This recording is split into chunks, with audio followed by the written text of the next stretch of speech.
রেখার প্রান্তবিন্দুর সংখ্যা কত? আসলে রেখার কোনো প্রান্তবিন্দু নেই। এই যে দেখুন, দুই প্রান্তকে যথেষ্টভাবে বর্ধিত করা যায়, এজন্য রেখার কোনো প্রান্তবিন্দু নেই। উত্তর হবে ঘ। দুটি সরলরেখা পরস্পর ছেদ করলে যে চারটি কোণ উৎপন্ন হয় তাদের একটির বিপরীত কোণকে অপরটির কি বলা হয়? দেখুন, এইখানে দুইটি সরলরেখা পরস্পরকে ছেদ করেছে, এখানে চারটি কোণ উৎপন্ন হয়েছে। এই যে এই কোণটা আর এই কোণটাকে বলা হয় পরস্পরের বিপ্রতীপ কোণ। তেমনি ভাবে এই কোণটা এবং এই কোণটাকে বলা হয় পরস্পরের বিপ্রতীপ কোণ। তাহলে উত্তর হবে ঘ।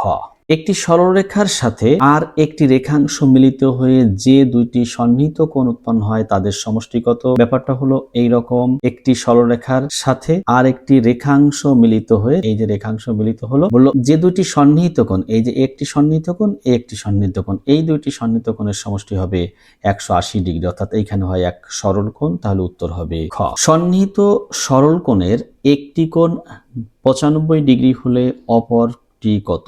সন্নিহিত সরল কোণ হয় এইরকম, সন্নিহিত সরল কোণ এর একটি বলেছে 95 ডিগ্রি, তাহলে অপরটি হবে 180 থেকে 95 বাদ দিতে হবে 85 ডিগ্রি, অর্থাৎ 85 ডিগ্রি। উত্তর হবে ঘ। দুই সমকোণ অপেক্ষা বড় ও চার সমকোণ অপেক্ষা ছোট কোণকে বলা হয় কি কোণ? এই প্রশ্নটা অন্যভাবেও হতে পারে।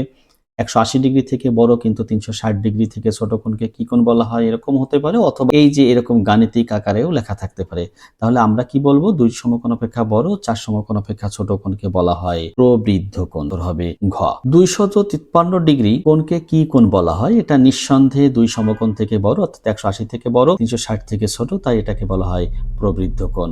উত্তর হবে ক।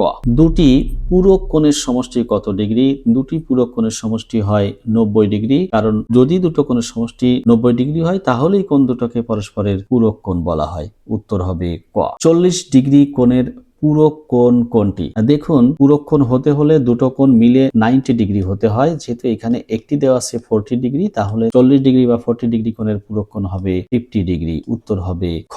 55 ডিগ্রি কোণের পূরক কোণ কত? 55 ডিগ্রি কোণের পূরক কোণ বের করতে হলে আমরা কি করব? জাস্ট 90 থেকে 55 ডিগ্রি বাদ দিব, কারণ দুটো কোণের সমষ্টি 90 ডিগ্রি হলেই কোণ দুটি পূরক কোণ হয় পরস্পরের। বাদ দিলে হবে 35 ডিগ্রি। উত্তর হবে ক।